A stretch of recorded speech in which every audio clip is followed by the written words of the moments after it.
Like history, I've always liked learning about animals, but I'm not getting in an enclosure with any of them.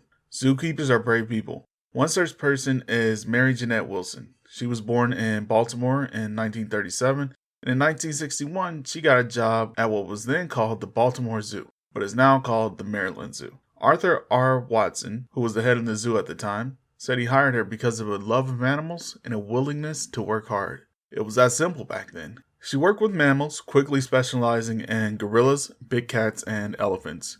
Coworkers stated she would always treat them like animals, meaning she always looked them in the eye, was firm with what she wanted, and was always fair, but never lacked compassion. She worked at the zoo for 38 years. In that time, she became the first Black Senior Zookeeper.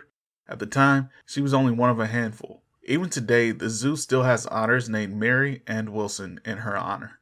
Oh, you thought this was going to be a short episode? It was going to be, but Miss Wilson is a wild lady, and I mean that in a good way. On occasion, she would take animals home with her to care for. A notable example is when she took a 2-month-old baboon with her on vacation because she felt it would not respond to anyone else. On another occasion, she had to be told to stop wrestling with a 2-year-old jaguar that she raised because it had gotten so big it might injure her. Do you know how big a 2-year-old jaguar is? It's big.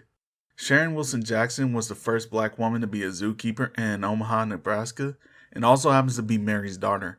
In an interview, she recalled her mother swaddling a baby gorilla and taking it with her to run errands throughout the day. Gorillas are notoriously hard to breed and raise in captivity. In 1960, the zoo received a baby gorilla named Sylvia that had been orphaned in the Congo. Mary Wilson raised the gorilla, and I mean raised it good. She's quoted as saying, "Sylvia was like a baby to me. She was this cute little reddish colored gorilla. We had to care for her just like we'd care for a human baby. The first thing I did when I came in the morning was give her a bath. Then I'd feed her breakfast. I'd cook 3-minute eggs for her. She became like my little daughter." She taught Sylvia how to feed herself with a spoon. In 1981, the zoo moved Sylvia to Washington, D.C. It just didn't work. So later, they called Mary to help move Sylvia to Columbus, Ohio, and it was smooth sailing.